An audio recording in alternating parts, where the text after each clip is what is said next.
Career Tuesday Talk. Tuesday Talk, and this is our parent session. So there are a couple of housekeeping things that we need to do before we get started. And Miss Earlene Sweets will have the pleasure of reading those things.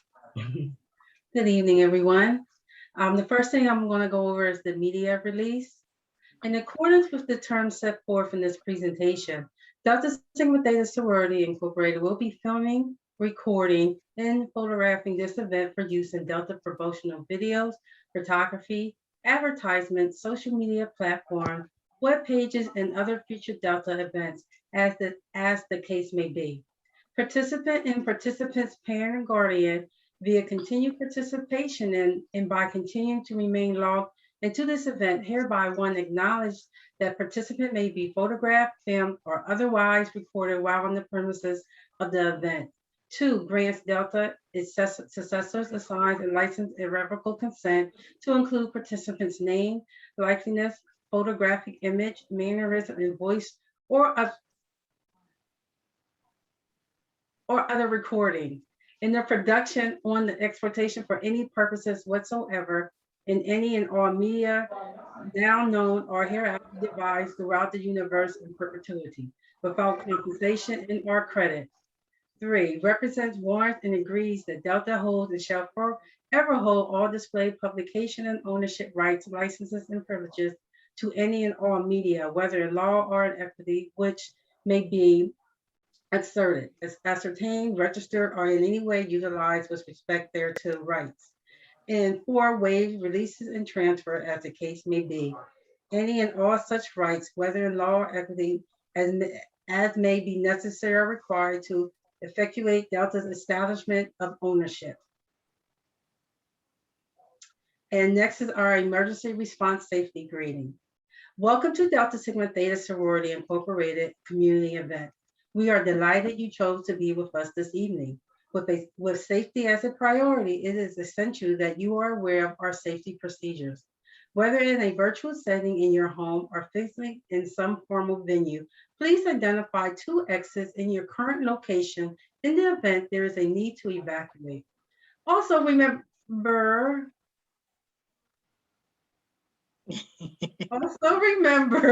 during the COVID-19 pandemic to wear your mask, wash your hands, and always walk and stand 6 feet apart from others.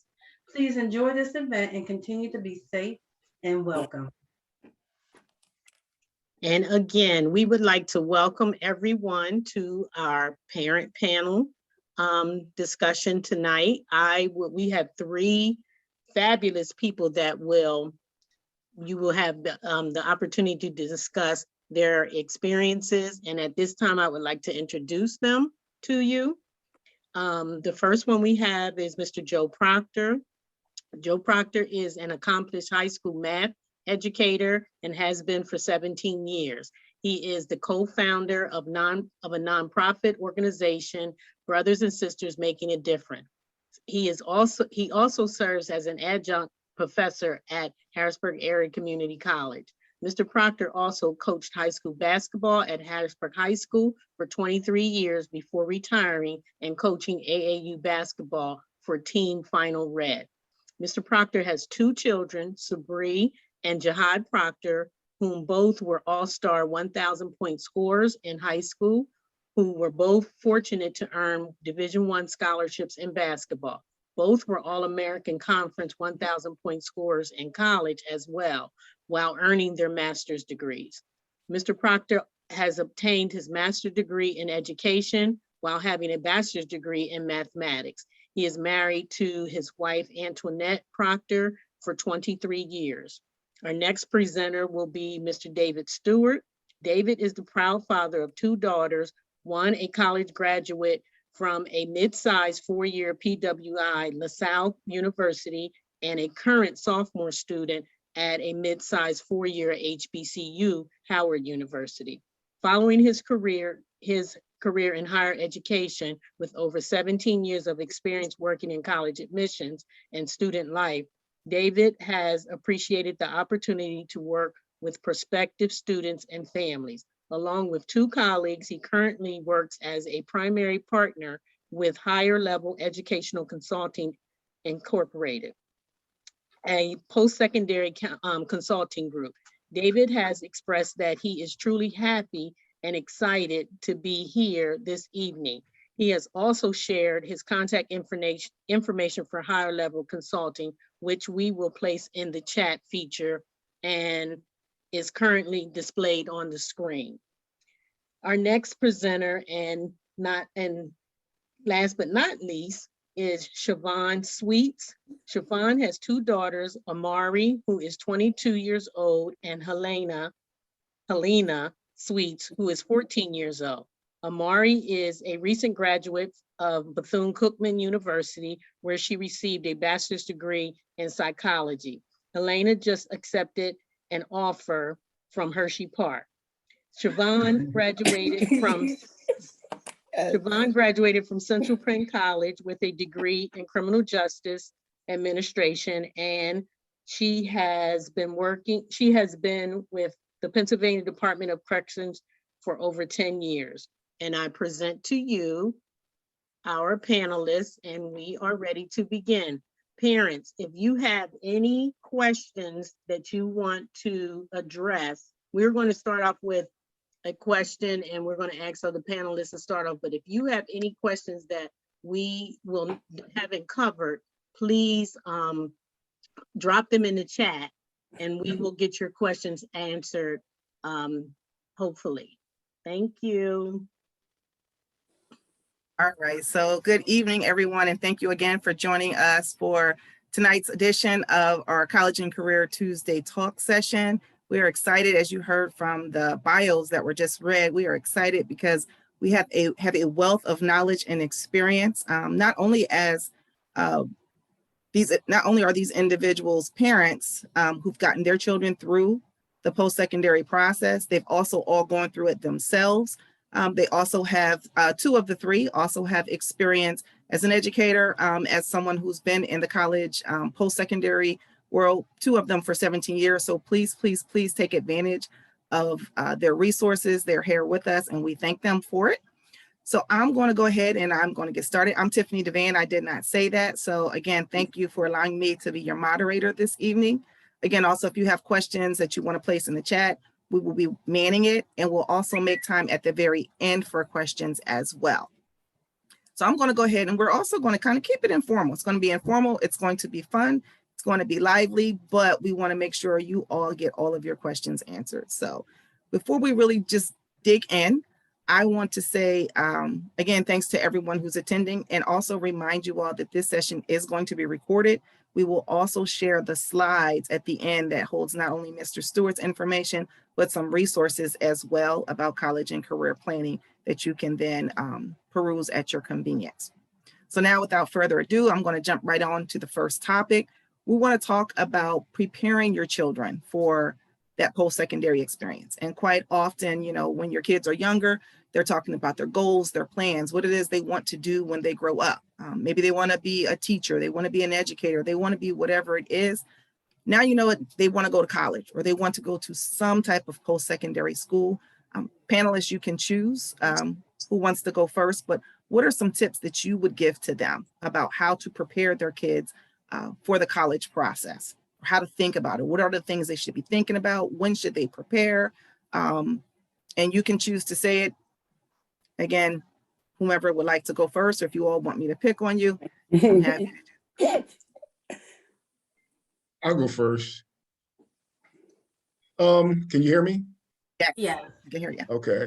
First, I want to thank Delta Sigma Theta sorority for providing this opportunity to have this conversation, not only about college access, but also success in preparing for college and completing college.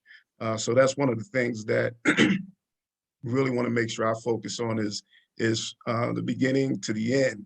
And the end is getting that degree. So, but to answer your question, one of the first things that I always like to talk about, would prefer to discuss, would be really being able to set the expectation. Again, having those conversations with your students about, I think you mentioned this, Tiff, in regards to what what is the plan? What is your student interested in? What types of exposure will a student or knowing your son or daughter, what things are they interested in? And really being able to set that expectation early, because I think early planning allows you to plant seeds and move forward in asking questions. So again, really being able to set the expectation, I think for young people as well, and being able to communicate with them, I think is extremely important to find out what their plans are following as they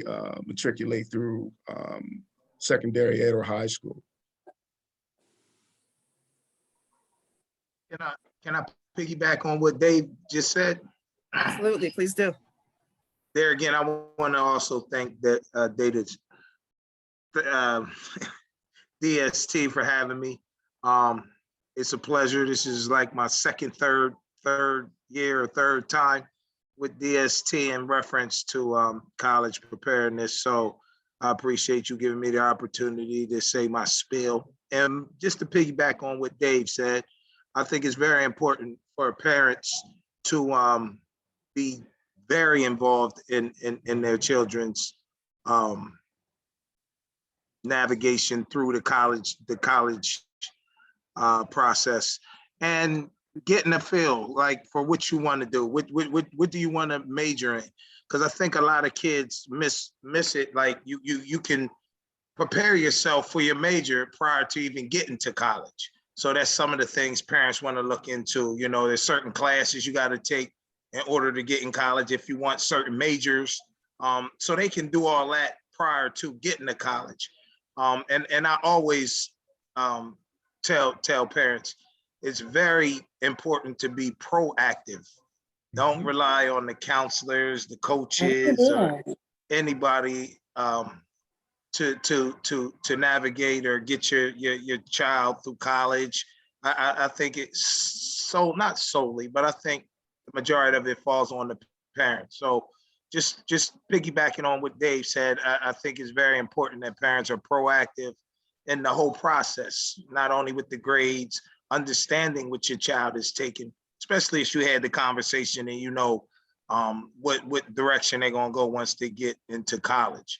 Because there's always classes that you can take to prepare you, or that you even need prior to even getting into some certain majors and fields. Ron, did you have anything you wanted to add to that? Yeah, I want to piggyback on both of them. I started my two girls out with DST, the Delta Academy, exposed them with the GEMS, because in middle school, they really don't know where they want to go. So exposing them to the Delta Academy helped them a lot in the direction of what they wanted to do. And then when they got into, my oldest, when she got into high school, she continued with the GEMS, with the Delta Sigma Theta. And from there, it opened up doors for her. And that's the same thing I'm doing with my youngest, getting her prepared. She told me what she wanted. I had that talk. She said, Mom, I want to go to college like my sister. Okay, so this is what we need to do. We got to get involved with the grades. I just think like our young people today need to get exposure even more to the higher education.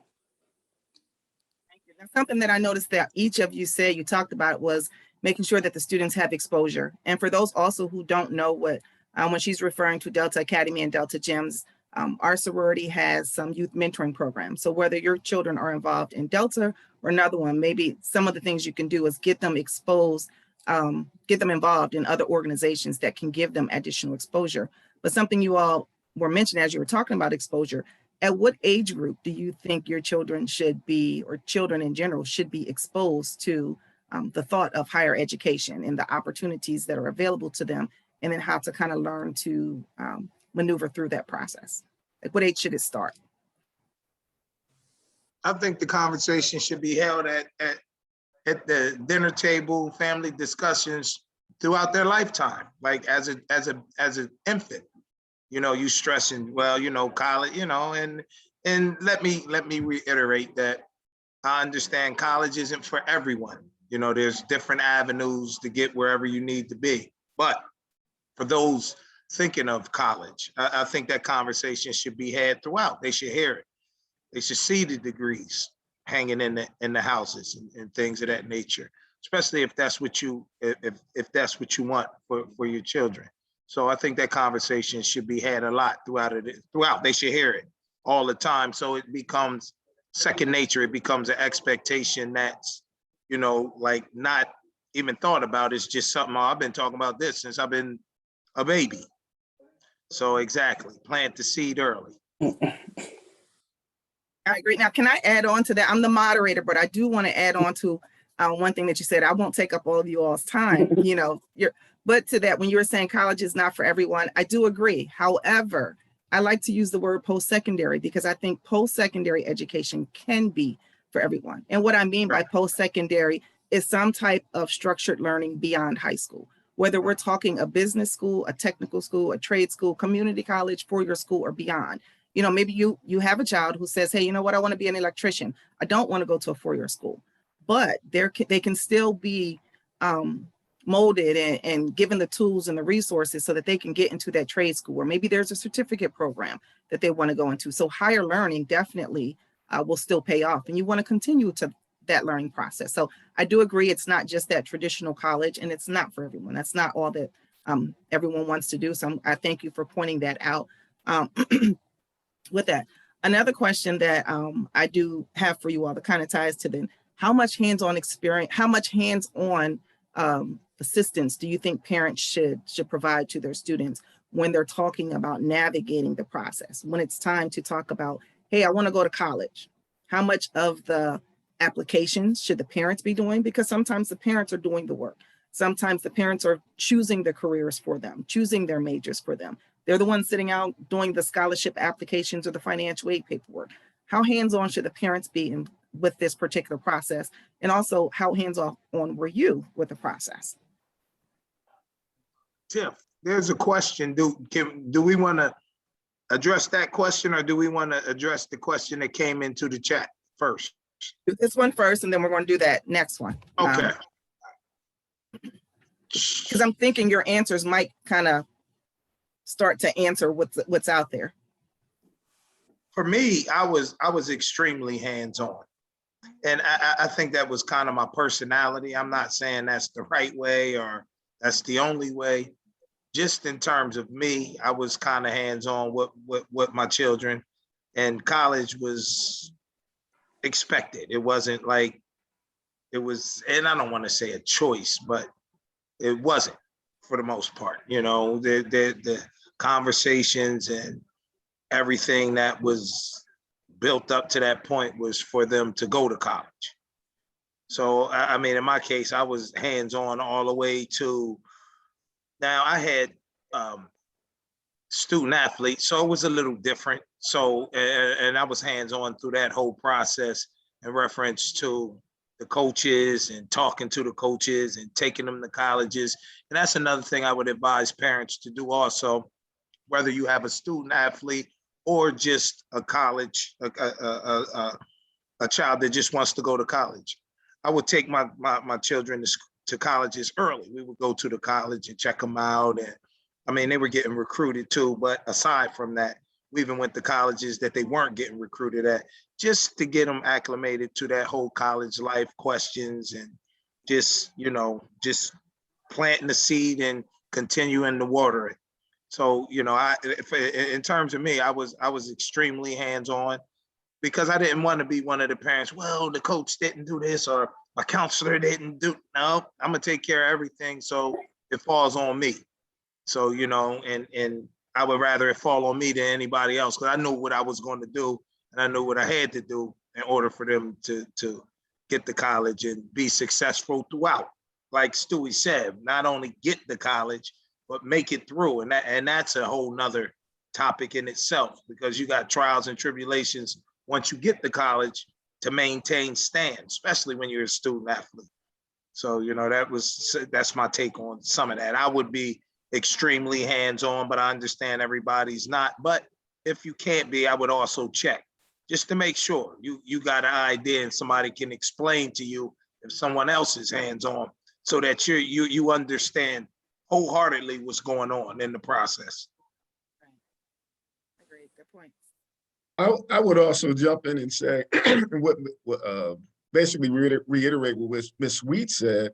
I think, one, by sheer nature of the fact that I worked in higher education, my daughters kind of like had very little option, right? So, so they got exposed just by the fact that I worked in higher ed. But what I would also say is both of my daughters participated in the Delta GEMS program. And so again, really echoing what Joe said, getting them exposed early, having those conversations. One of the biggest things that I would talk about, because even as parents, as we expose our students to the different programs, the different conversations that we might have, our conversations generally tend to be limited to what we know. And so one of the biggest things that I would talk about anytime I would do a presentation in regards to having conversations about some of the different areas of interest. Again, understanding and knowing your son or daughter, but also one of the things I would ask is, how many of you have heard of actuarial science? Joe was a math major, right? Yeah. Back in college. A lot of students that I encountered, particularly as a director or associate director of admissions and also coordinator multicultural recruitment at a small private liberal arts college, I would go around to some of the different schools, but a lot of students didn't know what actuarial science was. So there's a lot of different majors out there.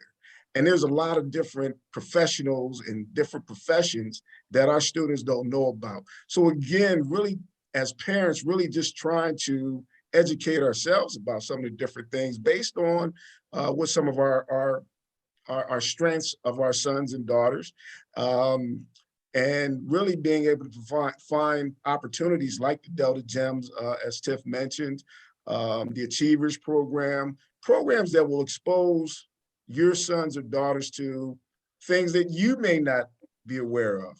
And I think that opens the door. That actually allows seeds to be planted and questions to be asked beyond the parental scope. So again, I would pretty much say, again, programs like Delta GEMS and some of the other programs, the Achievers program, and so forth, find out, oftentimes they'll bring in professionals. I know I had one of our faculty members come in from our engineering department who did a presentation for the Delta GEMS program through really trying to bolster women in engineering and the STEMs. So again, really being able to try to expose our students beyond our own scopes, I think being able to find those programs is extremely important. Agreed. Siobhan, did you have anything else before we change courses? Yeah, I did. I just wanted to say, like, I was hands-on with my daughter in college. I was hands-on. I was checking grades. I was just making sure, because she went to Bethune-Cookman in Florida, long way from home. So I couldn't be there. So she had to learn where her voice was at. She had to ask questions. She had to network. So like when she went to school, went to class, like I always told her, sit in the front, ask questions, make sure you're being seen by your teacher, your professors. Make sure you get to know your professors. I make sure I get to know your professors to get to know what you're doing in school. And also I wanted to say, take your kids to a campus.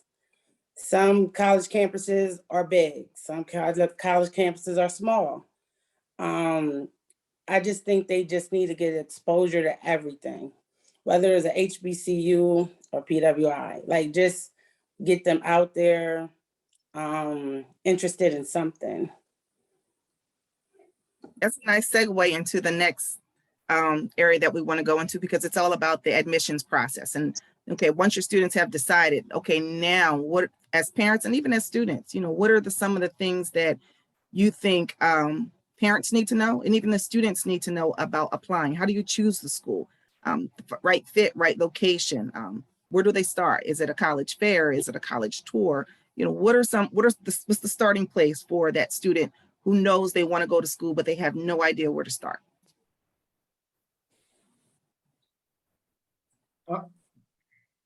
Go ahead, Stewie. I'm going to say I'm an advocate for school counselors, right? I'm an advocate for school counselors. And oftentimes, believe it or not, a lot of people don't realize that in Pennsylvania, school counselors aren't mandated. So I think sometimes we believe that this valuable resource is just something that is in the school building. But again, I think a lot starts when we start to talk about some of the things that, when we talk about that interconnection between secondary ed and higher ed or post-secondary planning, I'm hopeful that your school counselor is a resource that is used. It's not the only resource, but it is a great resource. So one of the biggest things that school, I would say, post-secondary admissions counselors, they will always set up a travel season, right? So the question is, how many of those those admissions officers are coming to your schools, making visits throughout the fall, having conversations about their programs, their particular schools? They'll always be able to provide you with paraphernalia and information about their schools. Oftentimes, if your school is fortunate enough to have programs like Naviance or some other communication resource, there actually usually are calendars in which high schools will put out when a certain school will be coming to your, or representative will be visiting your school. I think it's extremely important that your student be able to take advantage of those visiting admissions representatives, because again, they can provide, one, not only a lot of information, but two, they also can make a valuable connection, particularly what I would say working at, depending on what school it is, some of the schools tend to be a little bit more personable, and they may get an opportunity to get to know your son or daughter a little bit more. So when that application comes through, now it provides a personal touch. That student, that admissions representative can say, hey, I met that young person at that school that I visited. So I think the school counselor, one, but also really understanding and being able to pay attention to the school counselor when those representatives will be visiting. Good points. And also to kind of add on to that, when they're talking about choosing their schools, and it kind of ties to one of the questions that are on there. Is it common for a child to change their mind when they want for what they want to major in? I personally think it is, but I also say that when it's time to choose that school, when you're looking at the admissions place, sometimes students choose a school because it's a popular school. It's a school that someone in their family told them to go to, or someone else wants them to go there. It sounds good. They haven't even researched whether or not, the majors that they're really interested in are being offered at that particular school. So those are some things also I say that students need to consider, to point out. And I also want to ask the question, and I don't know if, I know Dave and Siobhan, you guys are probably experiencing this now because you still have children in school. With a pandemic world right now, choosing a school, doing your research, how's that feel from your students? I don't know if they've talked to you about that. When it's time to do a college visit, might feel a little bit different because not all schools are open. Can you talk about some of the challenges that you all have faced as parents with having students or kids in school during the pandemic? Well, for me, it's the virtual, I want to say, I guess, campus tours. And usually, me and my daughter did one. It really didn't give, I guess, what's the word I'm trying to say? I guess the realistic of how it looks. It gave like what the catalogs want you to see. And it's not like you can really talk to like the kids on campus.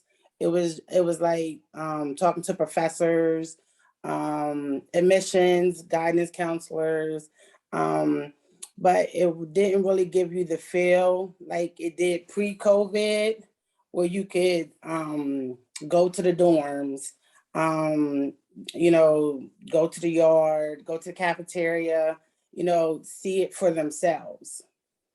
But again, it's COVID.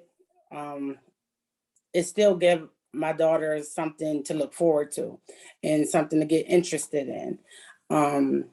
That it's a lot of virtual. Well, now that the world's opening up a little bit, just a little bit, I do know that they do have some scheduled campus tours and stuff like that now.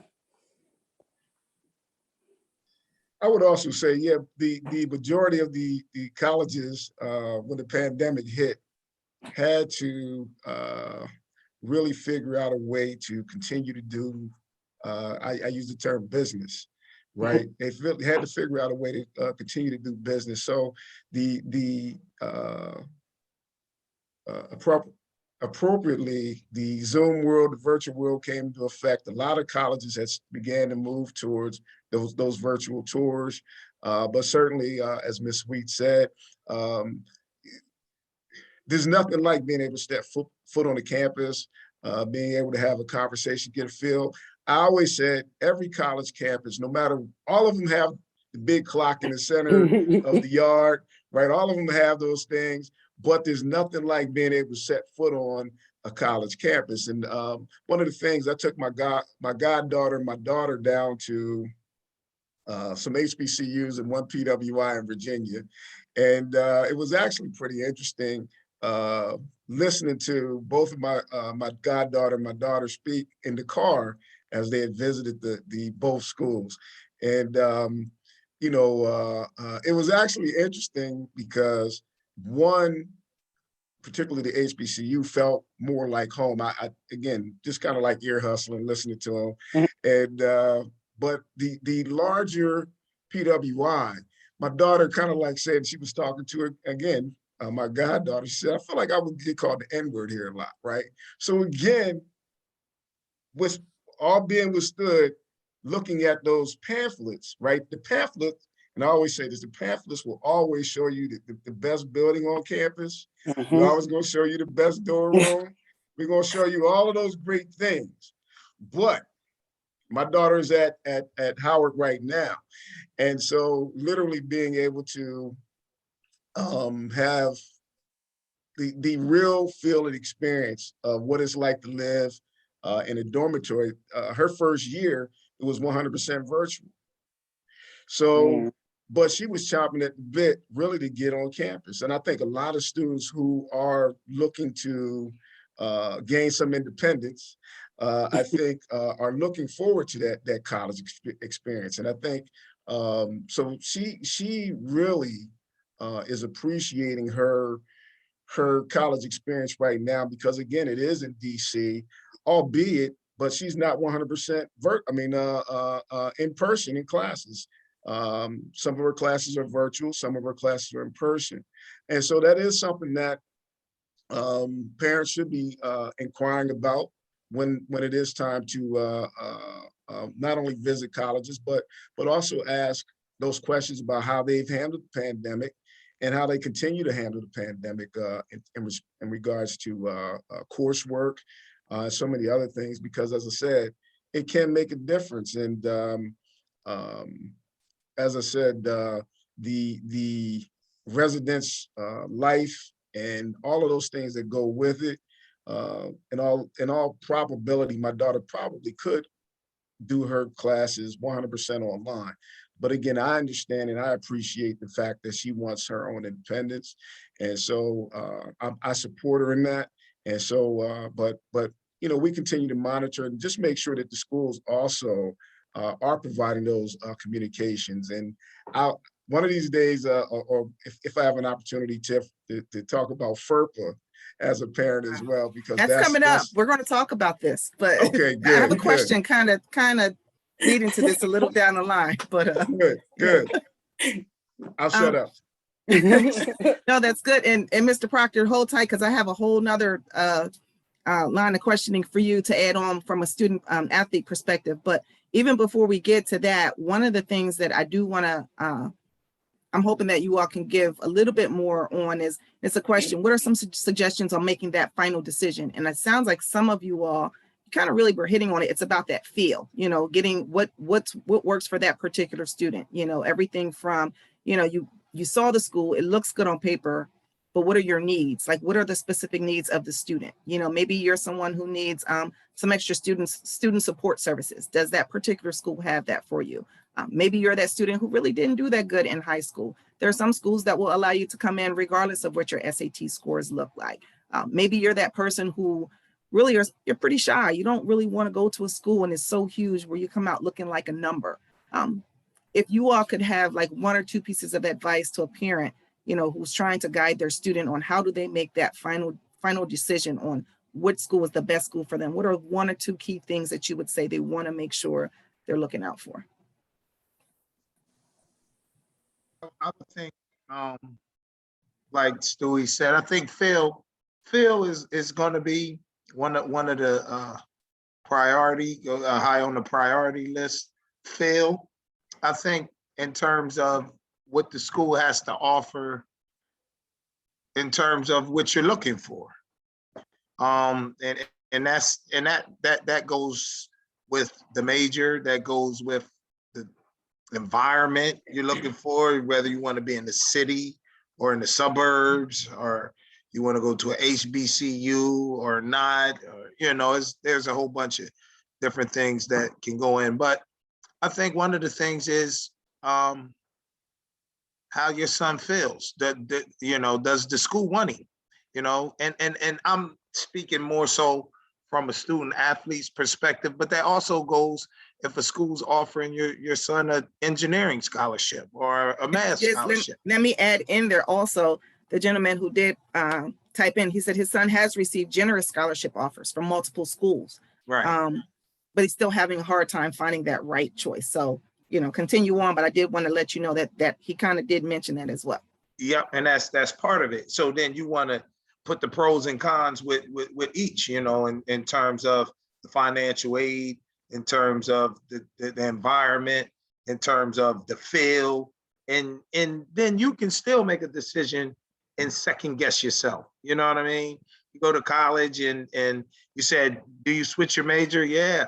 I went to college at first. I had an engineering major till I found out you had to be there all summer and you was in studying 20 hours out of 24. So I switched. I said, well, nah, I think I'm gonna take a different major. And it happens. It happens. You know, you and might go. That's real. I think that's real. And I think that's part of explaining to your students, you know, if you say you want to be an engineer, understand what that curriculum looks like. Are you willing to put in the time, that commitment in order to see it through? How bad do you want it? You know, some will say, like you said, not that much. So math was your choice. So I think that's a good point to have. And it's very realistic when it comes to making sure your kids know what they're going to sign up for. And Tiff, the thing about that, and to piggyback on to that question is, math wasn't my choice. When I first went to college, I was thinking engineering. Nah, that wasn't it. I went for business management and economics. Didn't do that. I ended up coming home and going to Hack, and I just started taking math because I was really good at math. And I ended up being a math teacher, teaching math for 17 years. But when I originally went to college, that was nowhere near in my thought that I would be a high school math teacher. Not at all. But you know, and that just goes to show, like, your major and your interest fluctuates, and it has a lot to do with all kinds of stuff. And then the thing about it is, I couldn't even get out of math. I was trying to. I said, all right, I'm gonna do math and education. Education is the easy classes, but I couldn't get a high enough grade in my math classes to get out of math. So I ended up. That's how I got a math degree, because I just had to keep taking math classes because I couldn't even get in the education part. So that's the crazy Finally part. mastered it, right?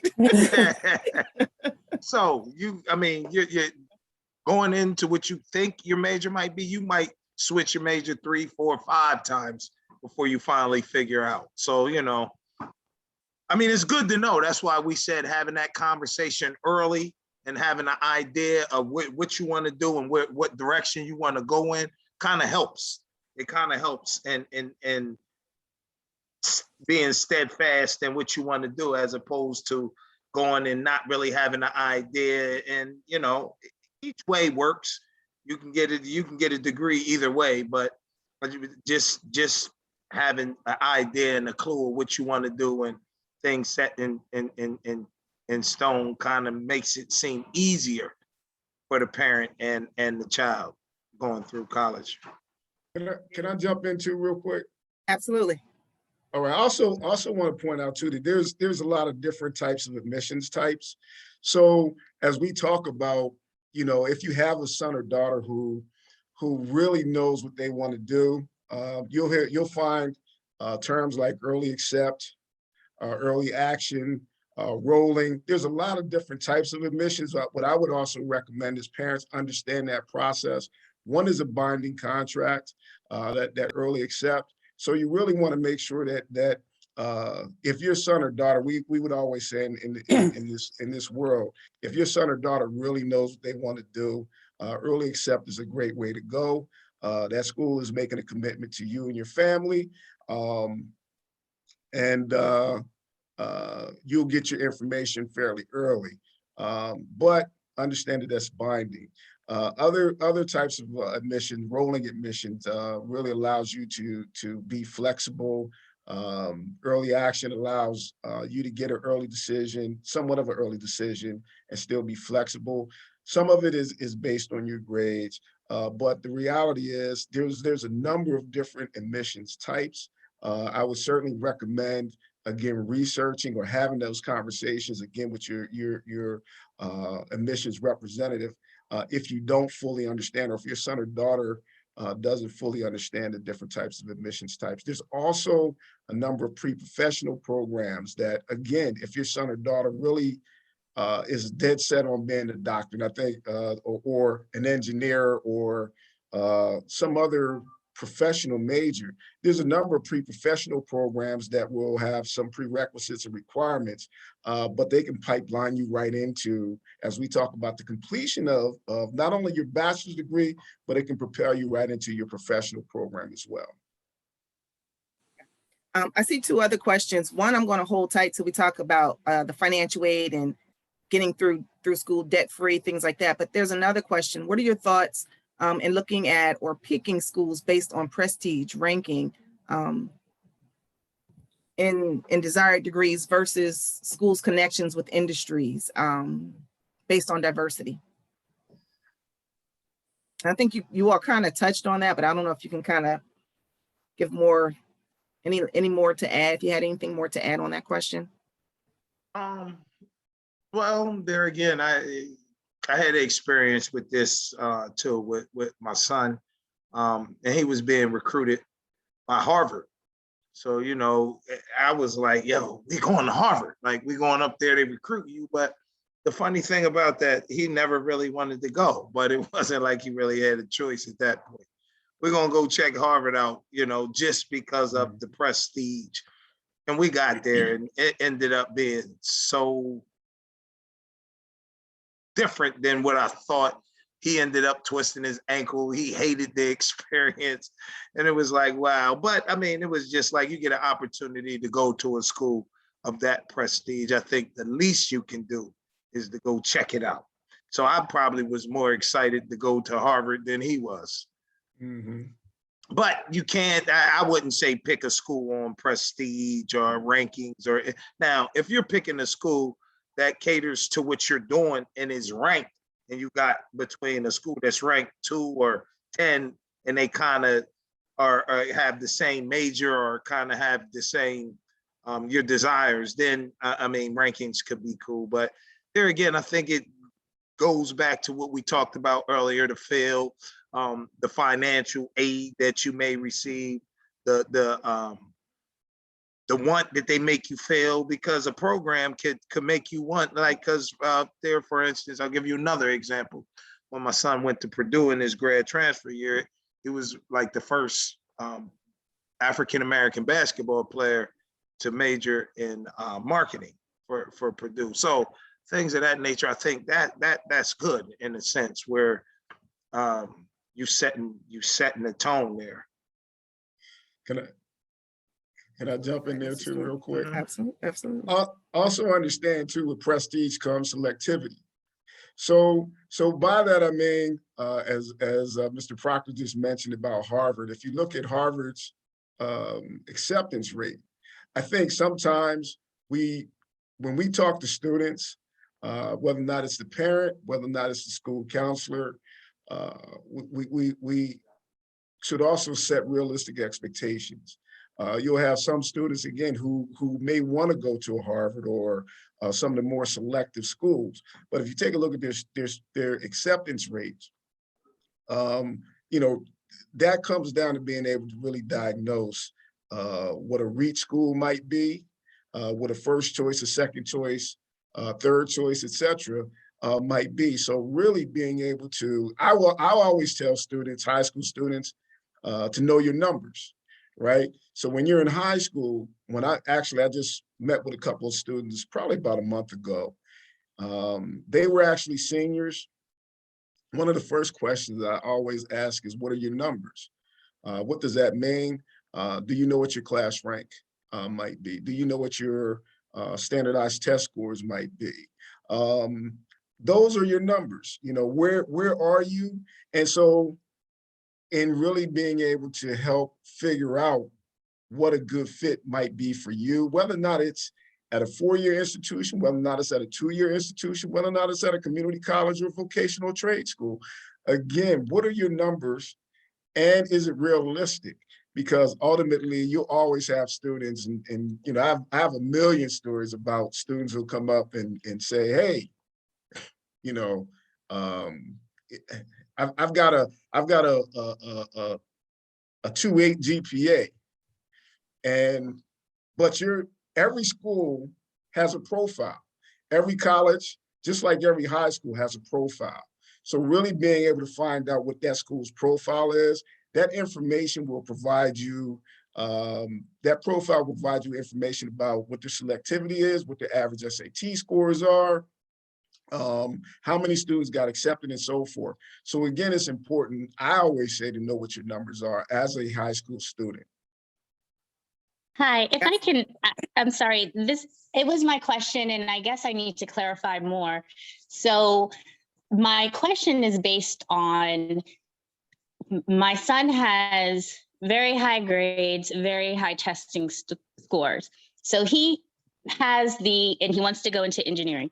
Does he go to a top 20 school in an engineering degree program that has a engineering degree, or does he go to an HBCU that has a great engineering program and they know that there are larger companies that recruit from the HBCU just because it's an HBCU?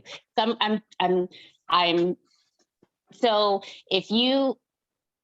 with everything being even, saying that he can get into wherever he wants. I know that might not be the case, but just say, let's level set and say he has the ability to go wherever he wants. What considerations does he take in as far as having job offers at the end? Is that clearer? Well, I think job offers is also predicated on your grades too, and what you do while you're there. But if he's trying to make a decision, I think there again, he needs to maybe go to the different institutions and get, like, it goes back to getting that feel, like, you know what I mean? And it's you can't really describe it. I can't really tell you in a Zoom meeting. It's a feel that you, when, like Stewie said, when you get on campus and you walk around and you looking and you'll just get a feel like, okay, this is it, or this isn't it. You know what I mean? So I think that has a lot to do with it. And then if you're talking about an engineering program, we talking probably one of the higher income majors. So you probably want to see who's going to give you the most money in reference to the school you want to go to. And then it's just going to be a lot in terms of his preference. Does he want to go to a HBCU or he doesn't? Does he want to go to a Royal campus or a city campus? Things of that nature that's going to make his well-being, because you're there for 4 years, you live there, that's your home. So the best thing is to feel comfortable in your surroundings. also help you be successful in your academics. Can I also jump in on that? Sorry about that. I would also say, one, I'm gonna definitely piggyback on what Joe said. It really does come down to fit. I'm certainly, I am a proud HBCU graduate, and I'm an advocate for HBCUs, but I've also worked, actually, all of my working career has been at PWIs. So, and smaller PWIs that had great engineering programs. What I would say is, I think parents, we think about the back end of that. Are they going to be able to make this money? Probably your son is probably a little bit more, you know, again, when he gets in that environment in that field, he's probably a little bit more interested in does this school feel good to me? Is it a good fit? Right. Parents sometimes think about, okay, if I make this investment, is it going to pay off for him? And that's a great question to ask. But again, I think it comes down to you're able to, there's so many different colleges, both 4-year and 2-year schools that will be able to provide your son with the opportunities that he's looking for. And one of the best things that I would probably say is if he's interested in engineering, to be able to take a look at, research those schools that offer engineering, the areas of engineering that he's interested in, because again, we know that there's so many different types of engineering. Find out what their placements have been. I mean, every college and university will provide you information on what their graduates have done. So again, being able to ask, go to the department faculty chair, have those conversations with them about what their students are doing. You'd be surprised what some of the smaller schools are doing that don't have that big name. So again, I would certainly say, make sure that you take advantage of those resources on campus and those admissions officers. Great points, great discussion. And Rebecca, hopefully that answered your question. If not, we'll try and allow for some time at the end to get a little more clarification. But I do want to have an opportunity to move on to two or three more different topics. The next one I want to talk about is the cost, financial aid, how to pay for it. One of the questions was actually directed to Siobhan, so we'll let her start out and then we'll continue on. Siobhan, how did you get your daughter through college debt-free? Everyone wants to know that answer. So some tips. Scholarships. Put in for scholarships. I'm just saying scholarships. But yeah, she went to Bethune-Cookman in Florida, which is with the UNCF, United Negro College Fund. And she, throughout her 4 years, she got scholarships for every year to pay her school. And some of them are just applying. They just want to know what you're doing. They just want to know your story, an essay. And that's what she did. Give them an essay. Hey, we like you. Essay, your grades is good. $1,200. There you go. Book vouchers. Like, there's so much out there as far as scholarships that people can apply for that a lot of people don't know about, especially when you're in college. Go to your college resource centers. They have stuff tacked up on the thing. You know, you just gotta look. It's money out there. And what we were saying before about I had three things that I told my daughter: the cost of the school, how far the school was, and if you like the feel of the school. Of course, she went to Florida from Harrisburg. And the cost, it didn't really matter, but some people, you need that financial stability or even the financial aid. And with my daughter in college, educate them on financial aid. Let them know, don't just sign papers. Don't just sign papers, because you have to pay that money back. Let them know they have to pay that money back. But as far as my daughter, she did not take any loans out. Bless it. A lot of scholarships she put in for, and then some of them are revolving scholarships. As long as you get, you apply 1 year, it could be a revolving scholarship that you can do all up until you graduate. You just have to be on top of that. That's how she got debt free, and I got debt free too. I'm just saying, it was a good thing. So to add on to that, and I'll even start with you if there's any more you wanted to add, and if not, we open it up. But how much does cost play a factor as a bottom line with your child getting their first school choice? And then also, in addition to that, what are some tips to encourage your students to actually apply for financial aid, especially scholarships? Because a lot of times students don't want to apply for it. They don't understand why they're applying for it, or they just say, I'm overwhelmed. Time management is not their best friend at the time. So they don't sit down to actually apply for those scholarships, Right. or even financial aid in general. So Right. any tips you all can share on encouraging the students to get that done? For my daughter, it was first, in high school, they just see the big names. Like, she wanted to go to like Alabama. They did college tours, and they only show like, they having parties here. I want to go here. No, we're not doing that. And the cost, when she told me where she wanted to go, it was expensive, but you have to understand the out-of-state costs, the in-state costs, private costs. It's a lot of costs. But it wasn't a real factor because I knew that there's money out there. There's money out there. Sometimes they just want to give it to you just to come to their school. You just got to ask. Proctor, Mr. Stewart, anything to add in this area? I have a ton of stuff I could add, but I'm going to hold back and allow you guys. I was going to ask Miss Sweets for a couple $. Then it's just money everywhere. Can I get a couple? In my former life, for a brief period of time, I was a school counselor at the secondary ed level, and I actually managed scholarships. Just to kind of like piggyback on Miss Sweets, what she said. It was actually like pulling teeth trying to get students to apply for scholarships.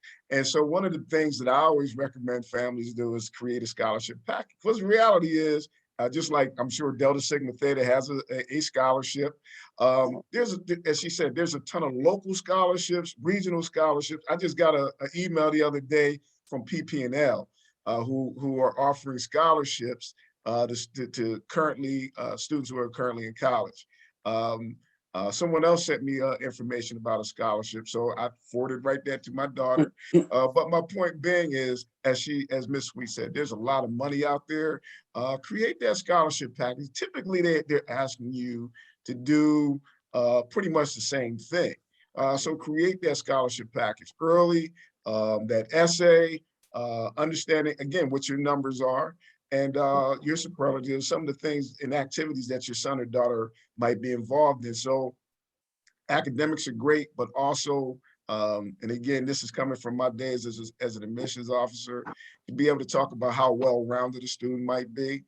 So it's great, if they have a 4.0, a 3.5, 3.8, et cetera. But also, what are they doing? What actually makes them a unique individual? Being able to have them articulate that on paper, I think, is extremely important. Some of the institutions that students will be applying to, believe it or not, those scholarship committees, those admissions representatives will actually read that information. So again, really being able to make sure that your son or daughter puts their best foot forward. There is money out there, as I said, really having to pull teeth. I've had people call me up when I was a school counselor, begging me, find a student for $1,000. They have $1,000 they want to give away. They were begging me to go and find a student who met the criteria. And again, students were, not so interested. But I always had one or two students who was interested. And interestingly, at the end of the year, senior awards night, when one or two students' name is being called, then we had a lot of problems with families like, why they keep getting all this money? Because during the year, those students were in the school counselor's office and also on the college campuses, finding that money. So there is money out there. Agreed.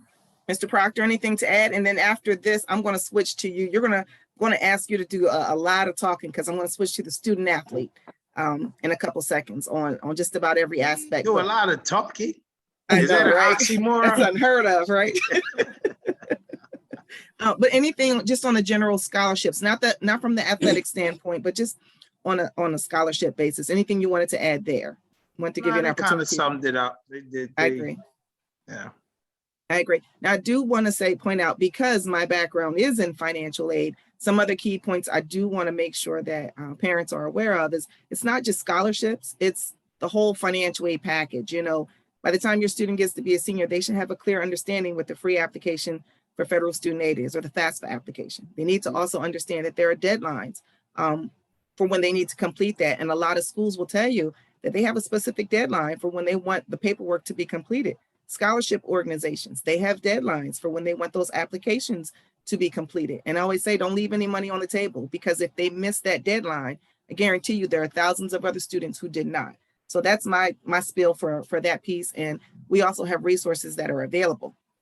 Now, I want to kind of switch a little bit, shift a little, same topic about, helping your students to navigate, but from a student athlete perspective.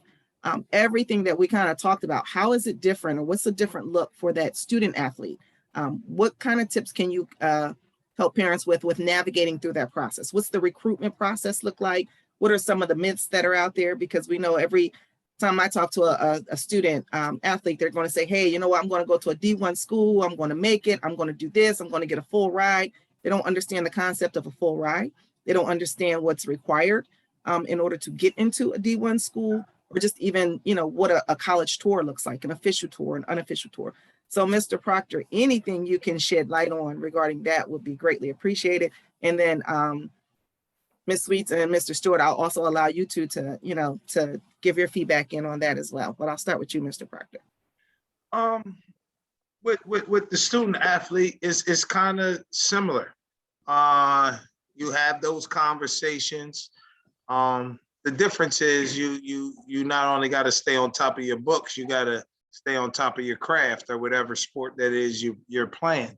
And what I did, which is there's not one set remedy. I kind of took my kids to, they were kind of good local, the Y's, the boys clubs, all the summer leagues we had. But I took them to bigger cities just to see where they fit in.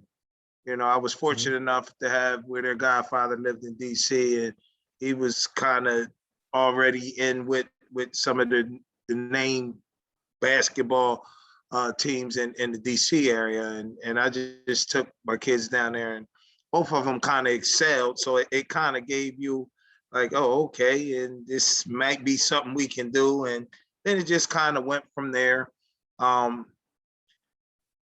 There again, at that age, I took my kids to colleges early. And then not only that, like my daughter, she was really good real early. So they were going to AAU tournaments and they were getting invites to college. Like I think they were 12, 11 years old. And I think we were out in Kansas, in the University of Kansas, and invited their team, which was totally illegal. Invited just their team. You know what I mean? And they had, their team we went to Kansas to Fogg's Field House, and they took us around the campus. And they were 11, 12 years old. Like, you know what I mean? So she was kind of acclimated to that life early, traveling all around the country, playing against some of the better people, in her age bracket. And I kind of just did the same thing with my son. And I was just fortunate enough that both of them excelled academically and athletically, and was fortunate enough to get scholarships. Now, the thing about that is a lot of people, Division I, you get the Division I scholarships are year to year. You can go to Division I school and they want you one year and don't want you the next year. And you got to find another school. Every year your scholarship gets renewed, and the coach has the ability to want you or not, regardless if you were a player or didn't play. whatever their case may be. So, and that went back to the different colleges because, you know, both of my kids ended up going to different schools, not the one they originally went to. My daughter started out at a HBCU, and it was there again, it was the field. We got to North Carolina A&T campus, and I knew it was a wrap. I knew she was going there once I was at the campus, knowing my daughter. I said, oh man, she's coming here. It's a wrap. So, you know, and you know, just traveling, getting the feel. And there again, you don't know. You don't know if it's the right fit. Although they tell you, no, yeah, no scholarship is 4 years. These scholarships are year to year. And what they do is they renew it each year.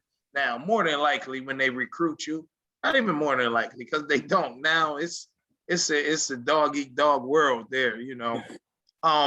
But it's year to year, you know. You might think they want you, and I give you an example. My son went when he first went to Iona. You know, he did all right. He played. You know, they won the MAC. Ended up going to the NCAA tournament and everything's peachy keen. At the end of the year, his coach really didn't want him, so he really didn't have a choice. You know, he had to go to another school basically. So you know, it was like, oh wow, all right, back to the drawing board. So, you know, I mean, that's the only thing with that. You know, you might want to be there and then coach don't want you or recruits over you. That's the only thing about the athletic piece. Let me back up a little bit. If I can get you to back up, not just once they're there or the tours, about, can you speak on like the NCAA eligibility? A lot of times students will say, hey, you know, I'm going, but they don't even know if they're taking the right courses, if they're they're on track. And can you speak on that for that student? What Tiffany is saying is very important, especially if you aspire to be a college athlete. If you aspire to be a college athlete, there's no ifs, ands, or buts. If you want to go to college, Division I or II, you have to register with the NCAA. It used to be the clearinghouse. Now it's the NCAA Eligibility Center, I believe it's called. And matter of fact, I can give you, here goes the website, because I think I wrote it down. It is, I'll put it in the chat. Also for them. I have that on the slide as well, I believe. Okay. Go ahead and throw it in the chat. If you have it up there. I'll throw it in the chat real quick. But the NCAA Clearinghouse it's a entity where you pay money, but then you register your child in there and you send them every market period, you'll send your grades, and you'll also send the PSAT scores, SAT scores, ACT scores. Mr. Proctor froze up on us. Looks like he froze for a little bit. Mr. Stewart or Ms. Sweets, anything you all wanted to add on what the process looks like for student athlete from your experiences at all, personally or professionally? Maybe we'll get Mr. Proctor back in the meantime. Yeah, I mean, I think we were headed down the right path in terms of the NCAA Eligibility Center. It's important. Again, I go back to probably even more so, and I think one of the things that for the college or the prospective college athlete is sometimes their admissions process or the things that they have to go through is a little bit more rigid than an admissions process for just a student. And by that, because they have to go through that eligibility center if they're interested in a Division I or Division II scholarship, really being able to know what their numbers are, right? And that they're taking the correct classes. And Joe, I don't want to, you still there, Joe? Yeah, I'm here. I don't know what happened. I got kicked out. I'm back. Okay. I'm gonna let you finish your point. And my point, because I got kicked out, I kind of lost where I was at. That's okay. I'll go back because I don't know where it started at. So we were trying to wrap up just for the sake of time, Mr. Proctor, because I know you're not a man of many words, but we want to stay within the time. All right, yeah, but the NCAA Clearinghouse is something you definitely should register. And what it does, it tracks you from whenever you register 9th, 10th grade to your senior year, letting you know what classes you need to take to be a Division I athlete. It tracks it and it lets you know, it gives you a guide on what classes you might take what classes are even eligible? Because a lot of times you go to Catholic schools and you might take some of those Bible classes. They don't transfer to every college. You know what I mean? Some of those classes you take might not transfer, or some class you might take in public schools that might not transfer. So what you want to do is it gives you a list of everything that you need to take to be eligible to compete. Not only that, if you aspire to get a scholarship or even go on a visit, you must be registered with the NCAA Eligibility Center, or you can't even go on a visit. Because what happens is the college has to give them your NCAA ID number when you come on a visit, and they check with the Eligibility Center. So if you plan to be a college athlete, it's very beneficial that you register with the NCAA Eligibility Center, because it tracks what you need throughout your child's high school career. Great, thank you. Now, what I want to do is I want to kind of switch paces quickly. For that student, for your students, prospective students and parents that are out there, once your kids are now on college campus, it's a different feel, it's a different life. So can you all give us just a couple of different tips on helping the parents transition and helping the students transition with dealing with basically being on their own for the very first time away from school? They're facing a lot of things such as time management, knowing how to get up on class and be on class, budgeting their own money. Sometimes it's just the nervousness and the homesickness that comes into play. You know, how much is too hands-on for the parents to say, hey, come on home every weekend if you don't feel good, or, you know, kind of tips can you kind of give them to kind of help them maneuver through as a young adult? Anybody? For me, when I took my daughter down to my oldest daughter down to LaSalle, one of the first things, and again, just working on a college campus, one of the things, again, as we talk about the fit and feel, but really being able to, one of the things that I think help retain students is student life activities. And so one of the biggest things, one of the first things that I did, again, as a coordinator of multicultural recruitment at the small private liberal arts institution, I told my daughter the first thing we did was we went and visited the director of diversity, right? Because I needed her to be able to see herself at that PWI and also understand what some of those activities involved. Not to say that that would be the singular thing that would keep her there, because I know she has so many other interests.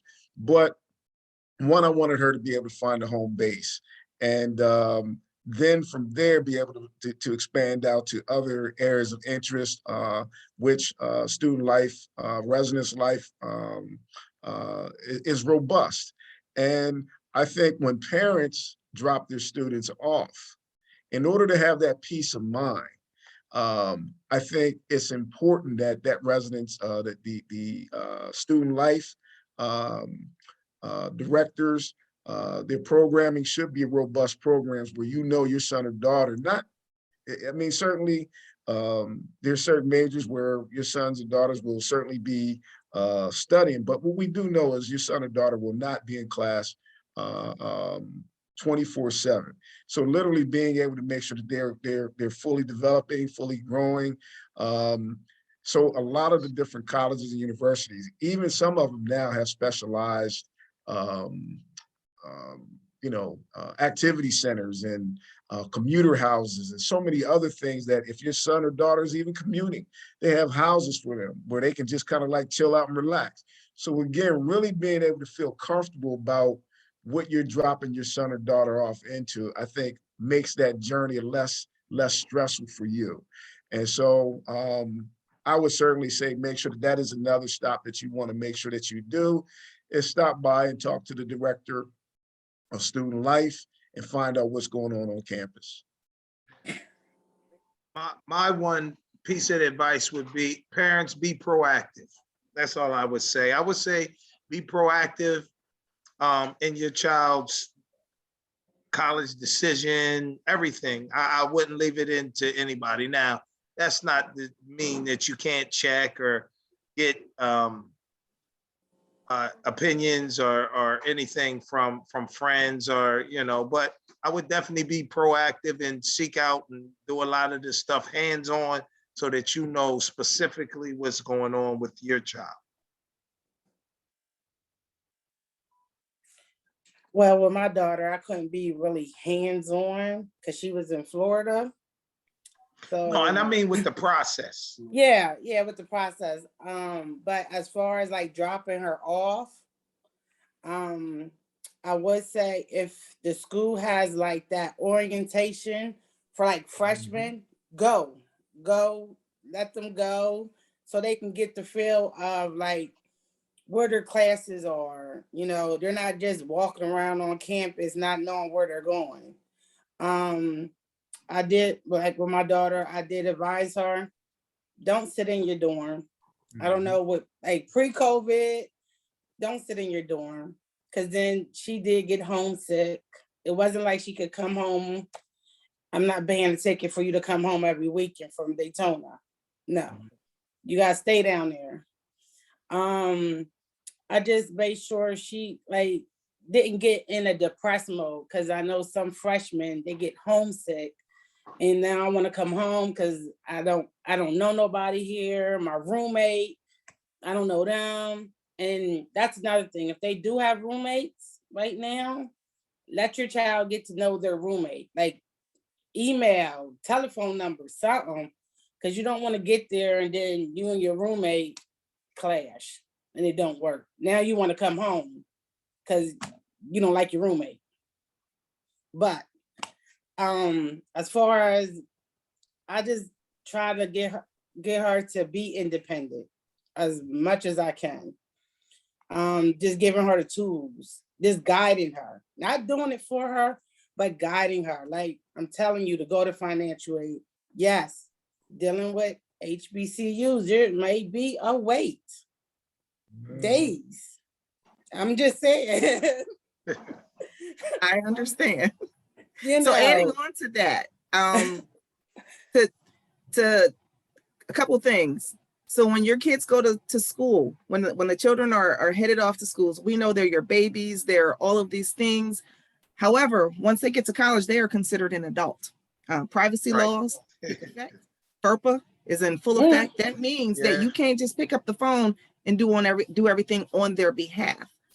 They have to do it on their own. School's not going to give you any information. Now they will still accept the payment from you though, but they're not going to allow you to get any information without your child's permission. So how are some ways that you all can, or you would encourage parents to help your children to advocate for themselves? You know, they can still come home and explain it to you, but to have the courage to know, okay, this is what I expect, this is what I deserve. My financial aid didn't come, or certain things need to take place. Hey, she failed me. This is not unfair to me. And learn to just handle their business as young adults. What are some tips that you all could give to them? I think that's part of the personal growth process that you go through and turning from a young adult to an adult. So those are the trials and tribulations, because college most times is the first time you're on your own. You really you're independent. Like you can come in when you want, you can go to class if you want, you cannot go to class if you want. So you kind of got those choices, and hopefully through that time frame you make most of the right choices. But I think it's just you growing up, taking some ownership of yourself and being more of an adult and taking responsibility of what you need to take care of for you to be successful, or for you to get the degree, or whatever the goal is for you. For me, I was both of my daughters are pretty independent, but I'm again working on her. Sign me a release. So I went right there. I was very blunt. I need that release signed. Yeah. Right. So because I do understand FERPA, and so but my daughters are very independent. So I only step in if I feel like I have to step in. But they pretty much were able to manage and handle a lot of the ups and downs of college life, of my beloved HBCU. But I always say HBCUs do more with less than anybody else. So I'm advocating, but yeah, certainly the FERPA, I nipped it right in the bud. We ain't even get through to the Yes. orientation. Look, sign that. Now, some parents won't do that, and that's, you know, certainly up to them. But I'm not we used to use the term helicopter parent, right? You already know those parents who want to be involved in everything and they want to do, and it is okay to kind of like let go. I know at the institution that I worked at, we actually would separate. After a certain period of time, we would actually separate the parent and the student.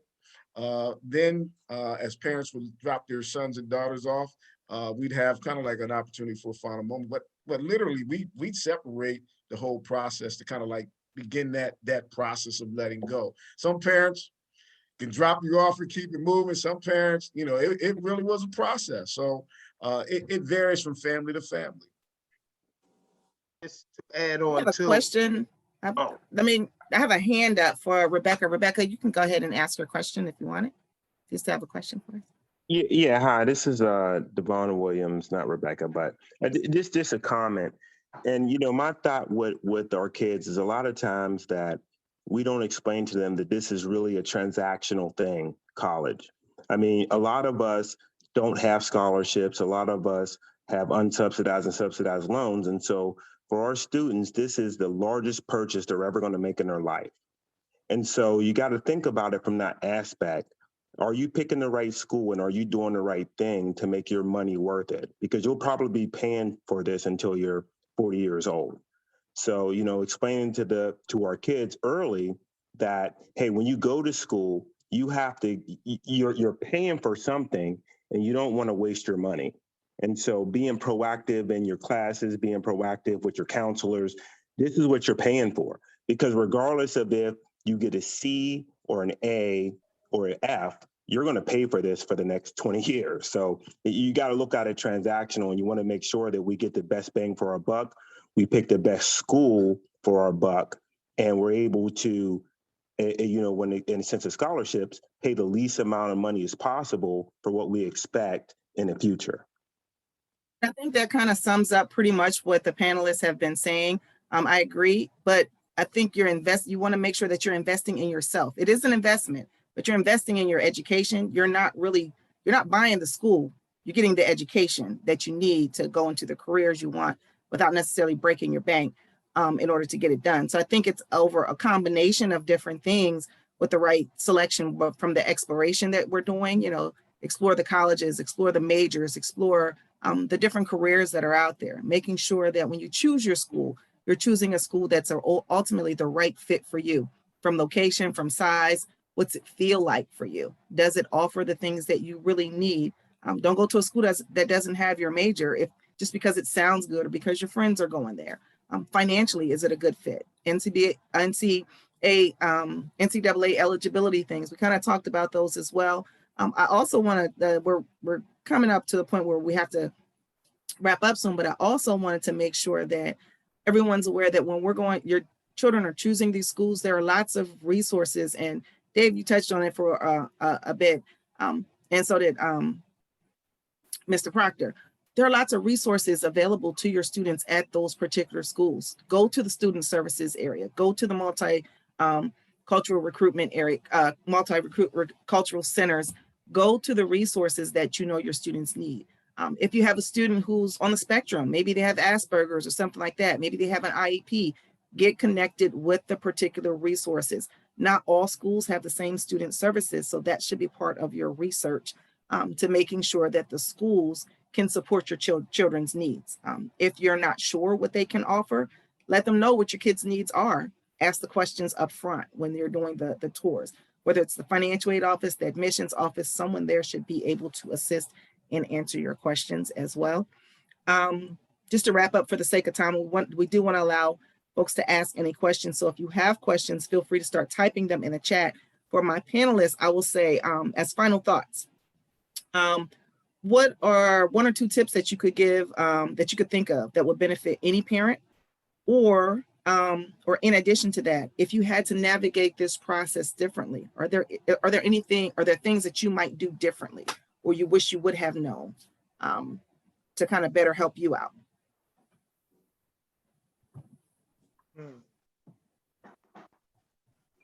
For me, I would probably say, as far as tips go, one of the things that I always would recommend, and I'll throw this in, and I don't know if somebody wants to throw this in there. When we talk about research in schools, one of the things that I would always recommend to families is to actually use the iPads website. That's the interdisciplinary. IPEDS, right? Huh? iPads. iPads, IPEDS, right? Yes, yes. Got it.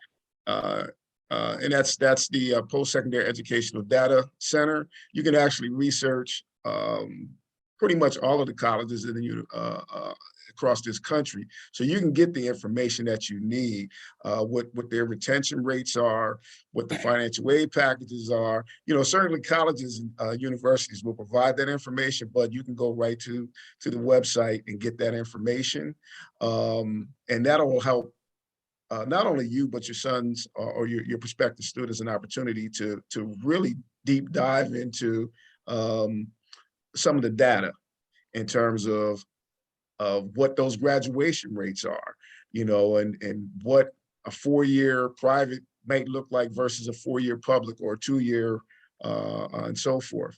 Your last question, is there anything that I wish I would have done differently? Again, working in higher education, I kind of like really had a roadmap already set up. So that really wasn't an issue. But one of the things that I wanted my daughter to kind of like take more of advantage of, and I never put a lot of pressure on my daughters, some pressure, but not a lot, right? but I would also recommend that at the high school level, if your school offers dual enrollment, if they offer AP courses or IB courses, those classes can translate into, if they take the AP exam, etc. Those credits can actually move into the secondary ed. I'm sorry, higher ed, and allow your sons and daughters to be able to graduate a little earlier and save the family more money. So again, if your son or daughter is able to take some of those courses, one of the things that I found as an admissions officer, we don't always take advantage of those opportunities. If you have a local community college, et cetera, and your son or daughter is an achiever, allow them to take those courses, because again, it could make the time spent at the institution and allow them to gain a little bit more those college credits early before they actually even arrive on campus. Mr. Proctor, Ms. Sweets, any final thoughts? I would say, as a tip, I would say start now in high school. Tell your daughter or son, go to the guidance counselors, go to the resource, go to the college fairs, go to the virtual fairs, just to get more information. Just be prepared.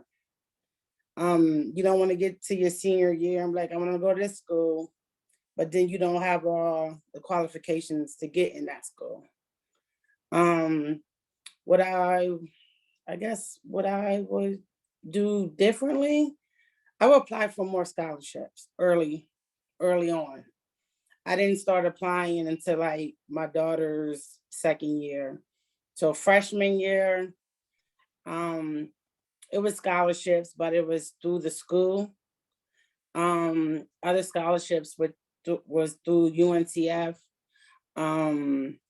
Scola, a lot of like Panda Express. I didn't even know they had a Panda Express scholarship, but they do. There's a whole bunch out there. Again, it's about prepping, planning, researching. Mm-hmm. Mr. Proctor? I would say, just as a parent, whether you're dealing with a student athlete or just a student, is to be proactive in the process. And I mean from the beginning, like we said, those conversations need to be had early, whether, again, it's a student athlete or just a student.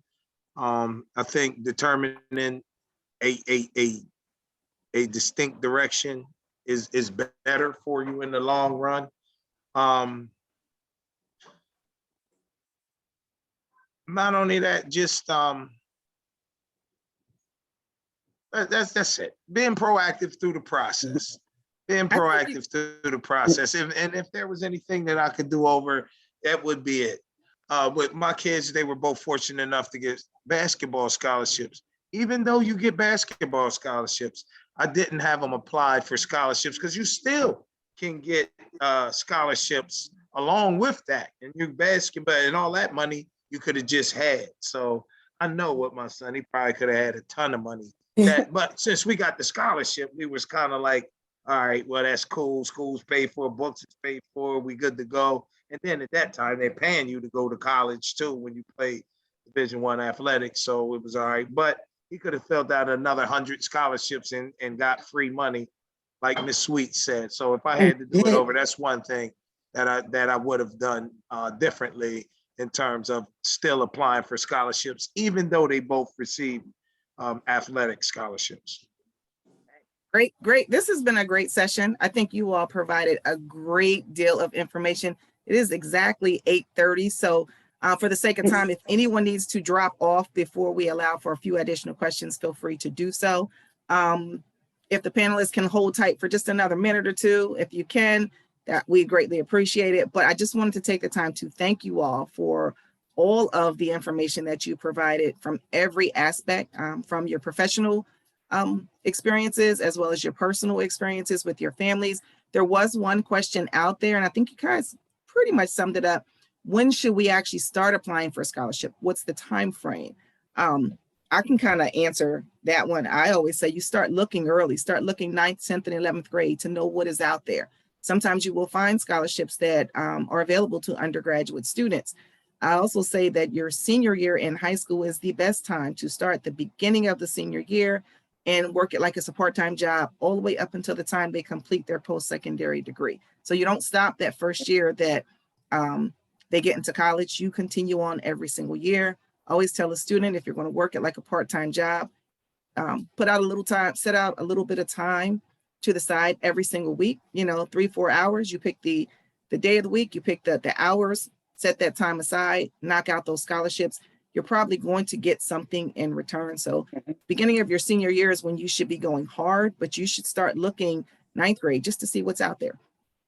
In addition to that, I'm going to share the screen, and then I will also send an email to everyone who actually participated on this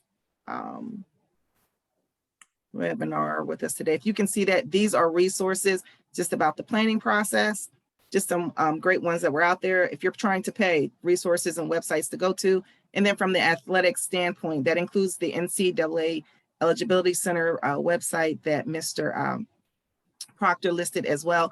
So again, I'll make sure everyone has that. We do thank you all for attending our College and Career Tuesday Talks. Mr. Stewart, Ms. Sweets, Mr. Proctor, you all were the best. You were a godsend to us. We appreciated the wealth of knowledge that was out there. I'm going to turn it back over to Deb, who is the chair of our Tuesday Talks committee. Any final words, Deb? Yeah, just some final ones. I had a lot to say too, but I sat back. I too was a parent and have two daughters that graduated